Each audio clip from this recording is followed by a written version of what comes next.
When Billy Was a Dog by Kirsty Murray, illustrated by Karen Blair. Billy loved dogs. Big dogs, little dogs, old dogs and puppies. Billy loved them all. He especially loved Fluff, who belonged to Mrs. Bannigery next door.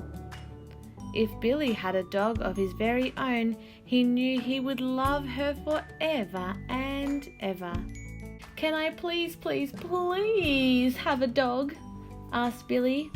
A dog is a big responsibility," said Dad. "Would you walk it every day and wash it if it got dirty?" "I would, I promise," said Billy. "Dogs are a lot of work," said Mum. "Would you feed it and clean up its messes?" "I would, I promise," said Billy. "I'm sorry, Billy," said Mum. "Maybe when you're older," said Dad. The next morning, Billy felt a bit cheeky. "What are you doing, Billy?" asked Dad. "Woof," said Billy. "Get up on a chair and eat your breakfast," said Mum. "Woof," said Billy. "This is silly, Billy," said Mum. But she put Billy's bowl on the floor. When the doorbell rang, Billy barked loudly. He was very happy to see Mrs. Bannigery and Fluff. "I didn't know a puppy lived here," said Mrs. Bannigery. "Woof," said Billy. On the way to the shops, Billy panted just like Fluff. "Billy, have you got your seatbelt on?" said Mum. "Woof," said Billy. At the cafe, Billy waited patiently. When Mrs. Bannigery and Mum were ready to go, Fluff wagged her tail. Billy wiggled his bottom. "Oh, Billy," said Mum. "Woof," said Billy. While Mum put away the shopping, Billy chased his tail. "Billy, are you coming to the park?" called Dad. "Woof," said Billy. Fluff was excited when they passed by her garden. Billy sniffed the fence posts. "Don't you dare," said Dad. "Woof," said Billy. At the park, Billy ran under the swings and barked at the other kids. Then he picked up a stick and dropped it at Dad's feet.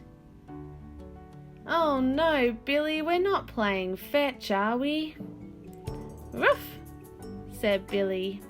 Later that afternoon, Billy visited Fluff. Together they dug a hole under Mrs. Bannigery's azalea bushes.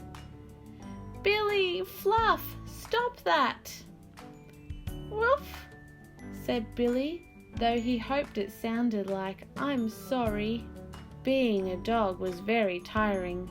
Billy's hands and knees were sore, and his throat ached from barking.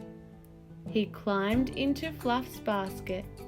Fluff stared at Billy, then she climbed in beside him. Billy shut his eyes, snuggled in close to Fluff, and fell asleep. Billy woke up when Fluff began making funny noises. He barked until Mrs. Bannigery came to see what was wrong. "Oh my goodness, I think it's her time," said Mrs. Bannigery. "And that means it's time for you to go home, Billy." "Woof," said Billy.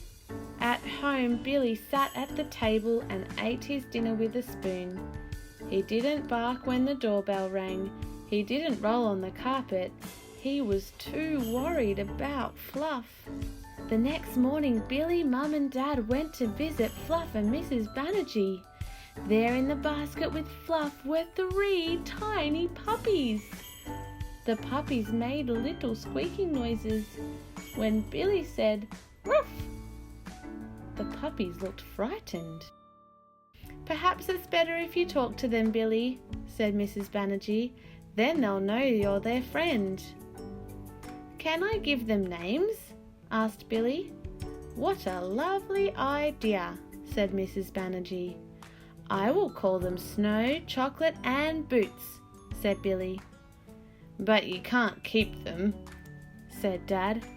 Every afternoon, Billy visited Fluff's puppies and talked to them. When they were 8 weeks old, someone came and took away Snow. When they were 9 weeks old, someone came and took away Chocolate. The next time Billy went to visit, Boots was gone too. Cheer up, Billy, said Mrs. Banerjee. If you like, you can take Fluff over to your house for a visit. As Billy and Fluff walked through the front door, Billy heard yipping coming from the kitchen. Is Boots going to live with us? Asked Billy. If you promise you'll walk her every day and wash her when she's dirty, said Dad. And you'll help to feed her and clean up her messes, said Mum. I will, said Billy. I promise. And I will love you forever and ever, said Billy. Woof, said Boots. The end.